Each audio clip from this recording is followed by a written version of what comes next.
But you want to go play with Joe outside? He's going out in the garden. Go play. He's going.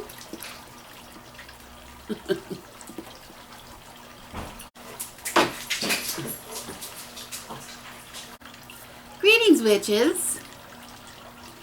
How does it feel now to be the cool kids in the lunchroom? Does everybody remember the day? I don't know what it was like in your day when you were in school, but in my day, everybody seemed to, all the little groups seemed to gather in their own separate little areas in the lunchroom, and depending on who you were, what table you sat at. Wasn't really too big of a thing for me because I tended to get along with a lot of different kinds of people, but belonged to a lot of different kinds of groups. But it wasn't so typical for me because I did go to a school in a small town, so we didn't really have the opportunity to really segregate ourselves from each other too much. We were all kind of in it together. But anyway, you know what I'm talking about. I was on Facebook today and yesterday. I was just stunned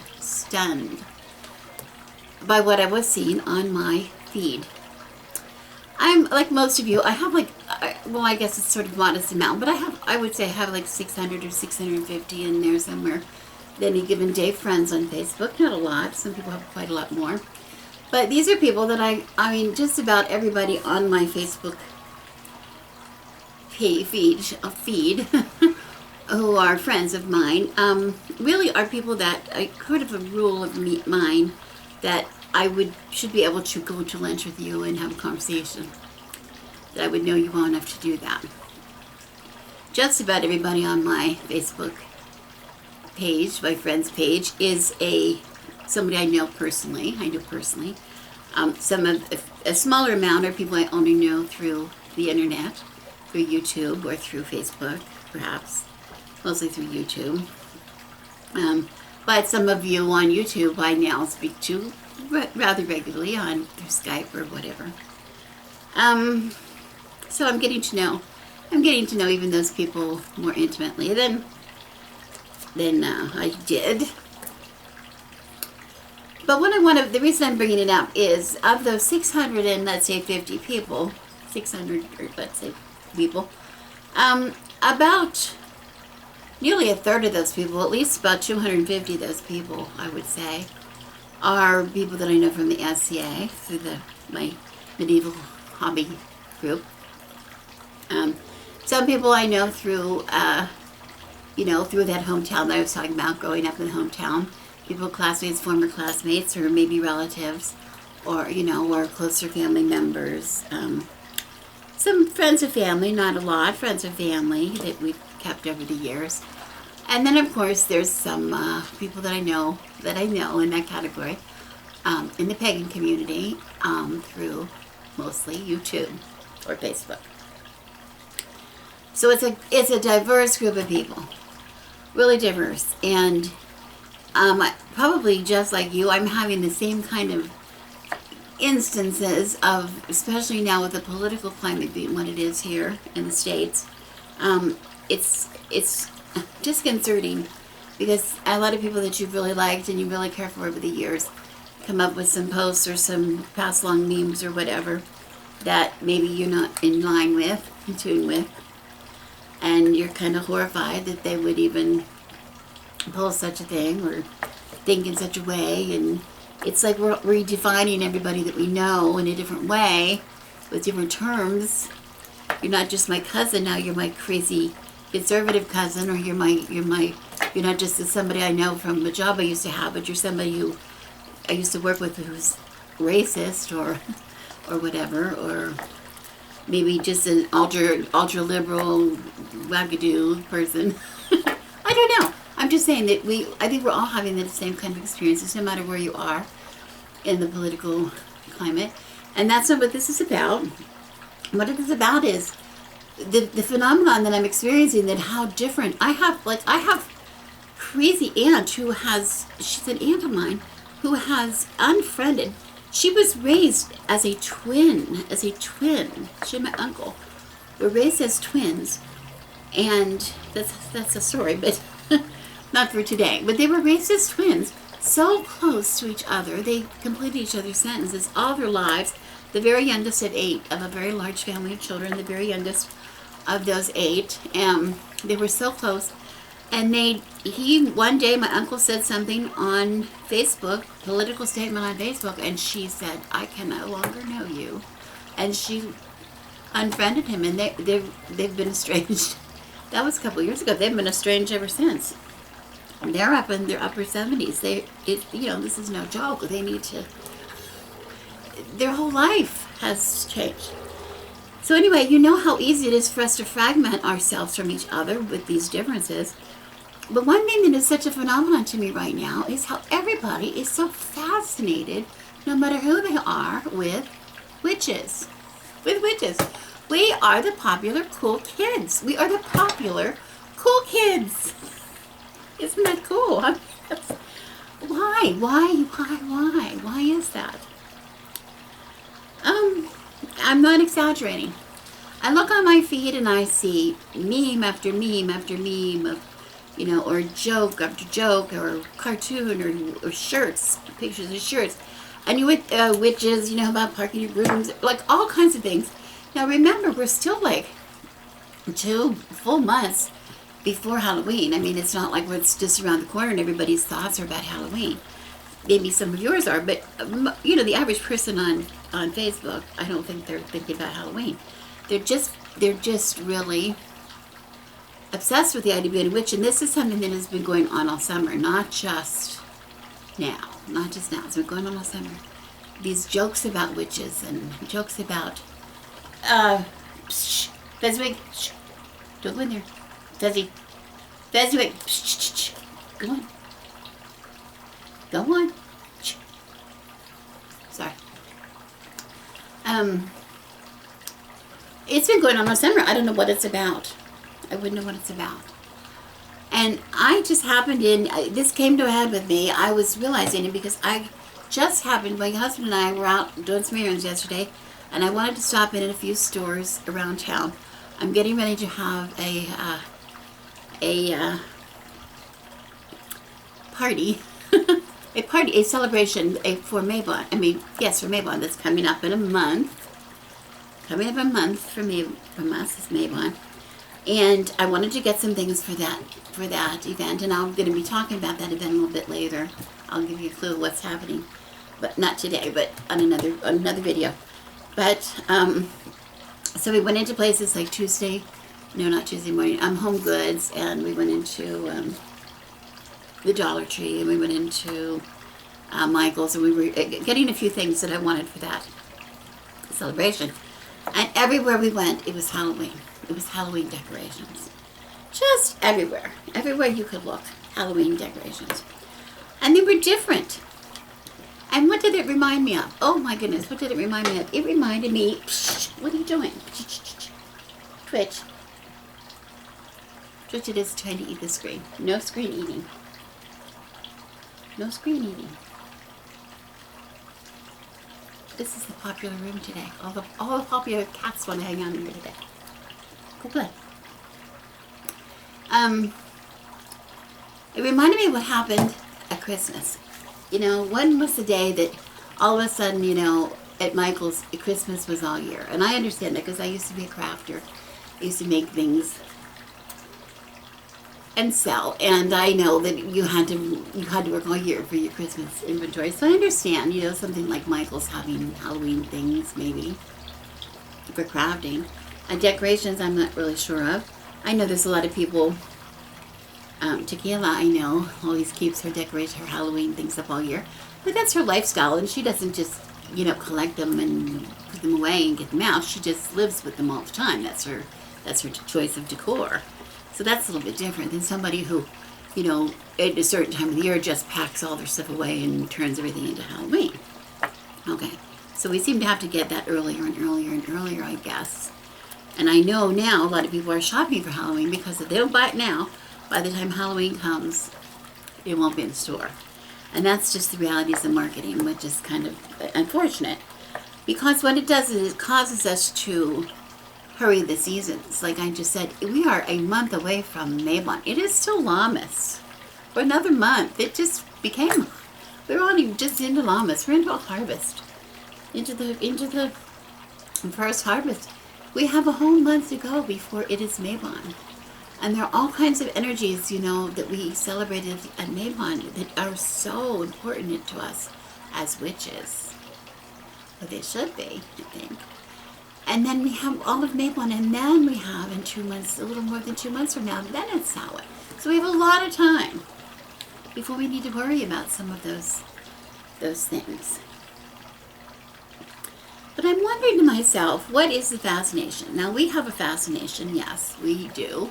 Love things witchy. We love it. Samhain is our New Year's. It's our big celebration, a big time of the year for us, so I see it. But what is the fascination that everybody else seems to have with witches? Now, the people that I'm talking about on Facebook, my friends, they're not all going out and doing all their Halloween shopping. Now, they might be. But what we're seeing in these stores is a reflection of the mood that we're seeing among the public. And what we're seeing among the public is a true fascination with all things witchy. And I'm wondering what that is. I'm wondering what that is. What is that fascination? Where does that come from? I just happened to look. I went to look up the word witch. I mean, we all have done this from time to time. I mean, we've talked about it here on YouTube on a lot of different videos we've had in the past. On other people's channels, they've done it too. We've done video responses on it. And we talk about what we think it is to be a witch. And I looked it up. I just looked it up to see what I could see, and the very first thing that popped up in the Google was a witch is a woman thought to have magic powers, especially evil ones, popularly depicted as wearing a black cloak, a pointed hat, and flying on a broomstick. Well, that's pretty laughable. We all laugh at that as witches. We laugh at that. That's hysterical. But you know what? It's kind of like our identity. It's kind of like our identity. I was at a gathering of witches at the beginning of the year. A lot of witches, everybody there was a witch, and it was a camping event. Like, not a camping event, it was a weekend. It was retreat. Let's call it retreat. And just in their downtime, a lot of the witches were walking around in witches' hats. Witches' hats. Everybody wanted a witch's hat. We all have cloaks. We do have cloaks that we wear. I wear cloaks as well in the SCA. I'm very familiar with cloak. And I don't fly on a broomstick. I have a broomstick. We have besoms, don't we, as witches? We don't fly on them, but they are a tool for us. So we really do identify with that image of a woman with magic powers, depicted as wearing a black cloak, a pointed hat, flying on a broomstick. We can take we can say, well, that's not exactly true. There can be men witches. Yes, there are a lot of male witches. My husband's a witch. He's certainly male. Evil powers, evil magic. I don't think we practice evil magic as a rule, but I think evil powers as a rule, exercises, but I think we're very aware of our power to do so if we chose. Okay. Another definition is an ugly or unpleasant woman. I want to think about that for a minute because I have something to say about that. And then third, I think of the witches in Macbeth. This last definition speaks about what the witches could symbolize. And it's particularly in Macbeth, you know, the scene in the opening of Macbeth, Shakespeare's Macbeth, with the three witches. I think on one video I quoted this scene, but it was when they said the fillet of a fenny snake in the cauldron boil and bake. Eye of newt and toe of frog, wool of bat and tongue of dog. Adder's forth and blind worm's sting, lizard's leg and owlet's wing. For a charm of powerful trouble, like a hell broth, boil and bubble.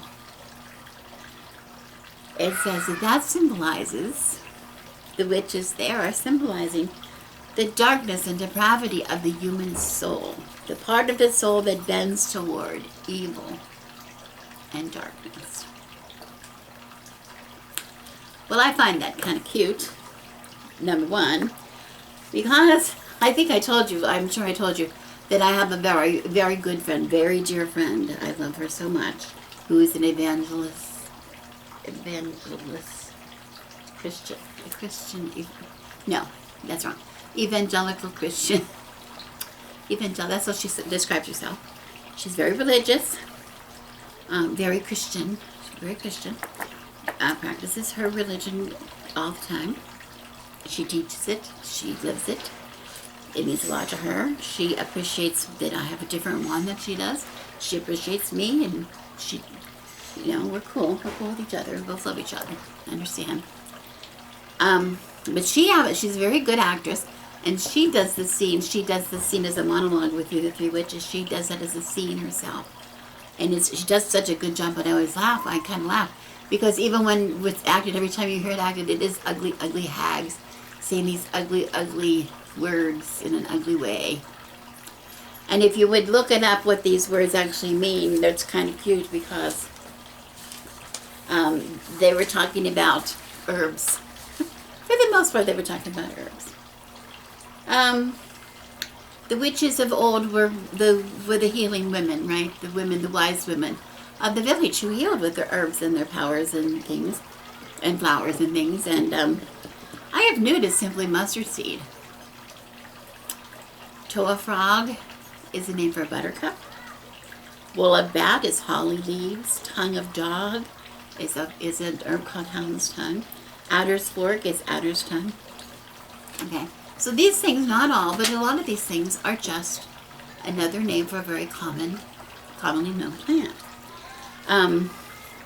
But they were used in serious brews. They were used. They have healing. We know they have healing properties. And they also have magical properties. We know that. We're witches. We know that. We use some of these things ourselves. We might not call them by these names, but that's what we do. Now, what's so ugly about that? What's so dark about that? Well, we can cause things just as we can heal people. We can also hurt people. We can also just as we can do good for people, we use our powers for good. We can use our powers for evil. That's true. But why the ugliness? Why the ugliness? Well, I have a theory about that. And it's the same theory that I want to say. It strikes me as to why we're so fascinated with witches today. Particularly women. Now, I don't want to say men are not, but the men that I know that are fascinated with witchcraft or becoming witches actually become witches. They're actually witches. The fascination I'm talking about with witches is not among those of us who are witches. It is about those of us who are not witches, but are fascinated by, and talk about it and kid about being witches, and wear t-shirts that says, back up, I'm a witch, or whatever, or, they put signs outside, park your broomstick here. They're not really witches, they're just into the humor of the idea that they're witches. They want to try to act like a witch, they want to pretend they're a witch, not pretend like a child make-believe, but if we say it enough times, people will question maybe we are a witch. And what does that imply that we have? Power. It implies we have power. Why is that important? Well, look what's happening in our country. Look at what is happening right now. I'm not trying to get political. You don't have to be political to see what's happening in the country. We're divided in this country over matters of sex, over matters of race, over matters of sexual preference, over matters of gender identity, over matters of,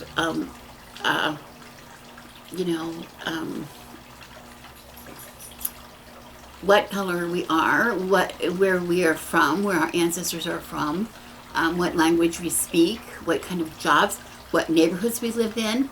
Oh my goodness, we have stuff going on here right now. I saw some hate stuff all over my friends list today about Orange County, California. Like, get off of our case, Orange County, get off of our case. They see one thing happen in one part and they go, oh, Orange County. Like, that is the most ridiculous thing. It's like seeing one person, whatever, and making a judgment about all people. You know, this is what women, particularly women have been fighting. You know, everybody, you know, we talk about people of different color. Yes, they've been fighting, and people of different ethnicity have been fighting this prejudices. Women, it's magnified for women so many, because so many women are of a color, of a different color, of an ethnicity maybe that is not the power one, of, you know, an age.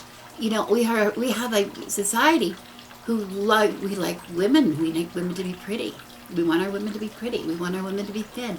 We want our women to look nice, makeup, right? We dress nice. We want them to be provocative. We want them to be intelligent. We want them to be successful.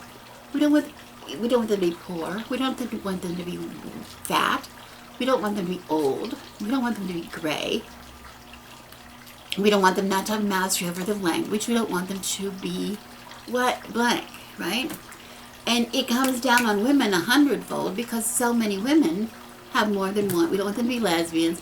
You see, you know, it can happen to men too, but men, by the very nature of being men, are so far ahead in our class system. You know,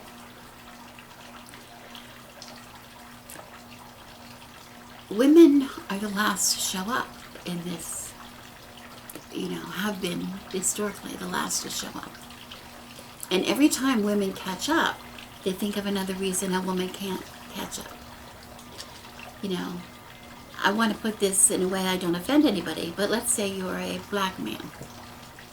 You have known, like no one else, discrimination. You know, it breaks my heart what we have done to the black man, how black men have been treated in our society. But once that black man breaks the barrier of poverty, breaks the barrier, you know, and starts to have success, gets an education, starts to have success, moves up the ladder, okay, some of that discrimination goes away. Some of it goes away. There's some that still stays because of color, whatever. With a woman, they keep reinventing another thing. We don't like you because, okay, you're educated, you're successful, but, you know, are you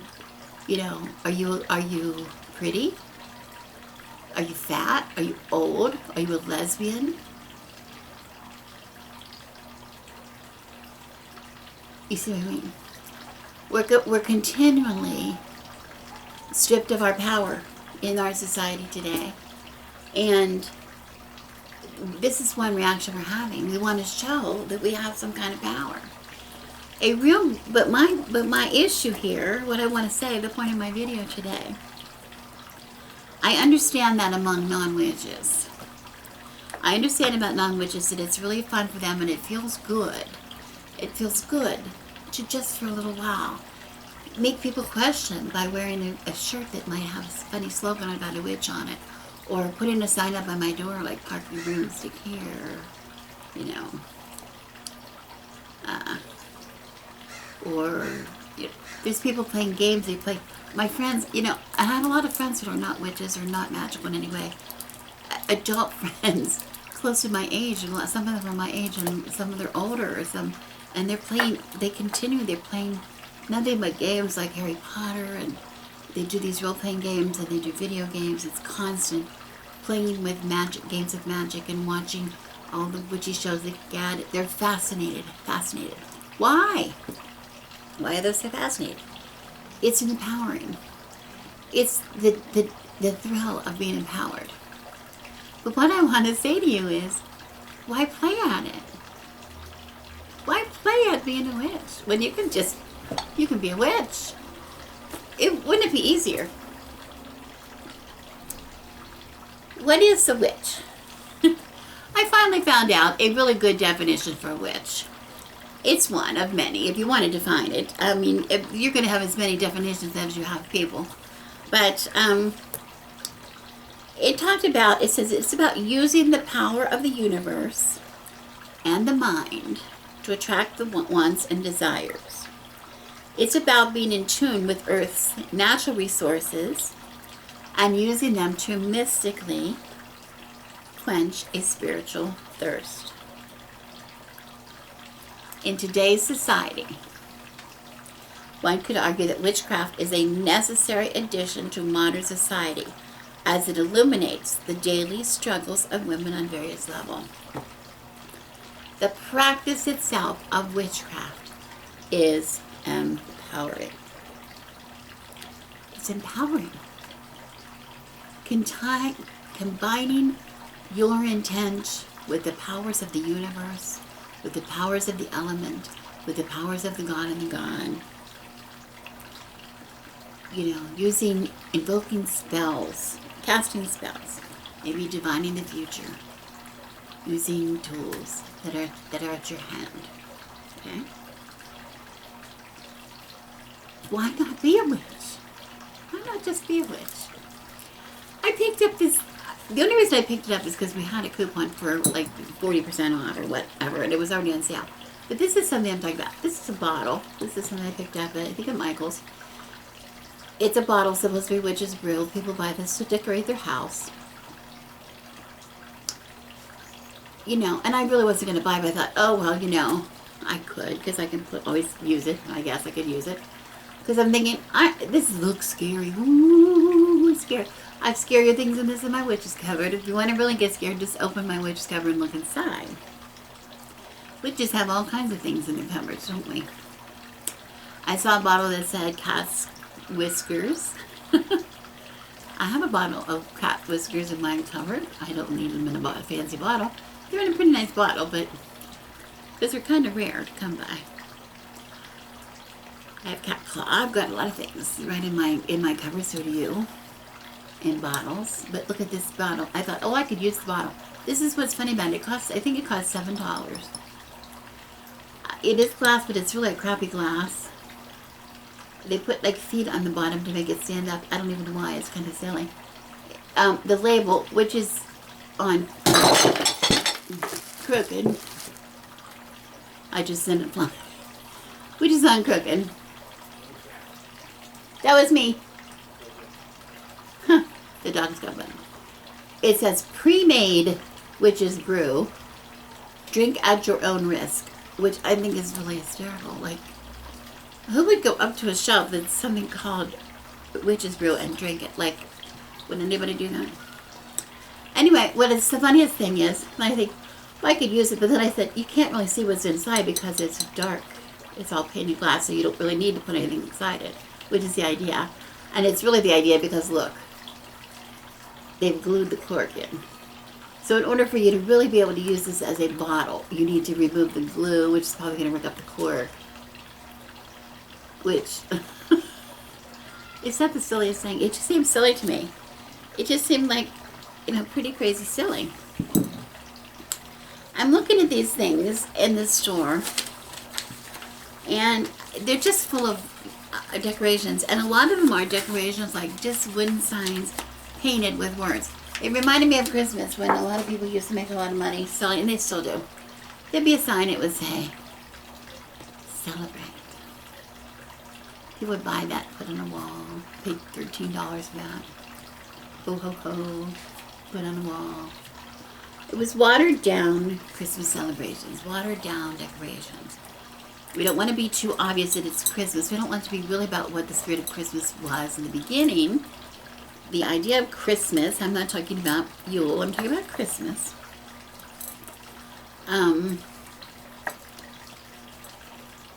We want it to be generic, and most of the people that buy all of these watered down Christmas decorations are really, a lot of those are people that don't even really celebrate Christmas, and for them Christmas does not mean anything except those things. It only means shopping, it only means presents, it only means holiday movies, whatever. It doesn't mean anything about the reason for the season, what the Christians say all the time. Don't message me about Yule and Christmas and Hanukkah. I get it. I do know all those things. I just am making a point about the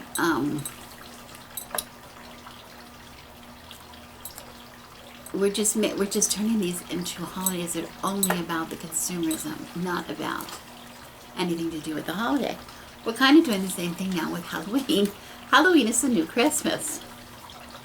It's just it's a watered down version. We can go into, you know, it's funny, you know, you go into Hobby Lobby. I don't like to shop. I've told you in the past, I don't shop at Hobby Lobby unless it's an emergency.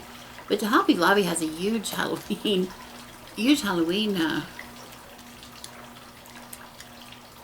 area, which is really funny when you think of what Halloween is all about, that they would have anything to do with Halloween in a sort of such as Hobby Lobby. But they do, because they have the watered down version. The watered down version. And you know what it's like to me? It's like,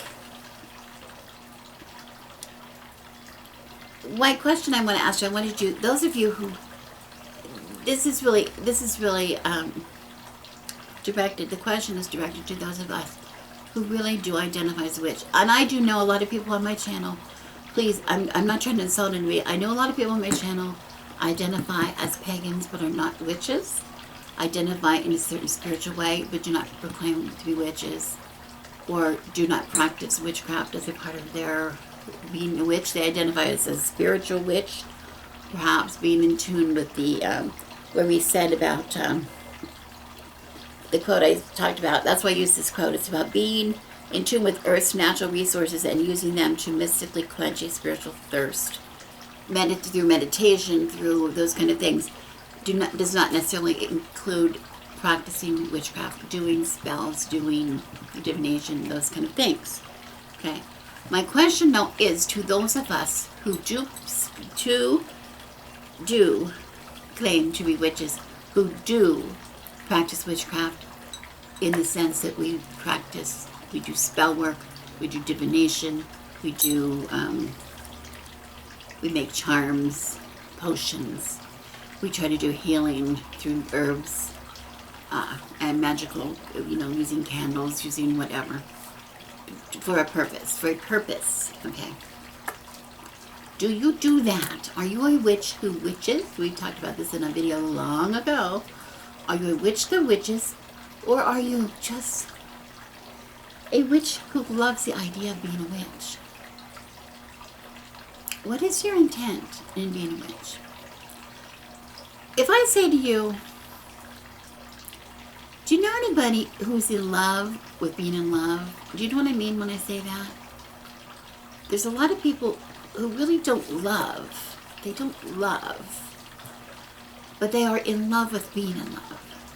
They love the romance of it. They love the idea of the romance of love. They love the idea maybe of the courtship of romance, or maybe they just love the how idealistic. But they don't give of themselves to another person, or either other people maybe. Sometimes they don't know how to do that. But they're in love with being in love. They love the concept of love. They just don't do it. That sounds a little harsh, but yeah, I don't mean it in a harsh way. But you know, sometimes it's just a feeling they haven't learned how. Are you a witch, or are you in love with the idea of being a witch? That's what I want to ask you. Because if you're in love, if you're a witch, if you're truly a witch, do you need to buy this? Don't you have much better things in your house that are more witchier than this? What makes us buy these things? What makes us buy these things? Now, I'm not criticizing, because, you know, at Halloween, the true Halloween time, or Samhain, I do decorate. I don't decorate a lot, and I do celebrate my witchiness, and I'll put out pumpkins, and I'll put out, sometimes I might put a spider web on the door. I don't have to really usually put a spider web on the door, because I often have a spider web on my door, a real one. But I will put, things out. You've seen my videos in the past where I carved my turnips, and I do some things like that, and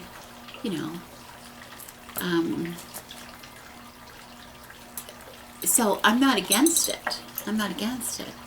It's just, for me, it's my New Year. It's a New Year celebration. It's a high Sabbath. It's something. It's an important celebration in my year. Really important celebration of my year. The biggest celebration, really, one of the biggest of my year. So I'm more about the activities of the Sabbath than I am about a sign that says boo or having dancing skeletons on my mug, which are cute. I like the little skeletons. They're very cute. I do like those. But you know what I'm saying. Do we have anything more to give at the end of the season? I think in order to be a witch, I don't care how you define yourself.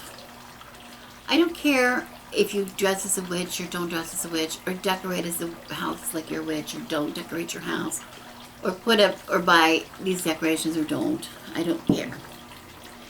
But what I am curious about is, what do you do? What do you do that makes you a witch? As I said, I recognize if you are a person who does not claim to practice witchcraft, you don't need to do anything. But if you are a witch, for you that means you practice witchcraft. You do spells. You put up. What do? Do you really do it? Are you in love with the idea of doing it, or do you do it? Are you in love with it? Are you watching everybody else's altar tours, or do you have an altar of your own? Are you watching and writing down the recipes that we give you for potions or oils or whatever? Or do you really make them and use them? You know? Did you bring home stones? Did you bring home stones from the mineral show? You probably do. Do you use them? What do you use them for? Do you really use them?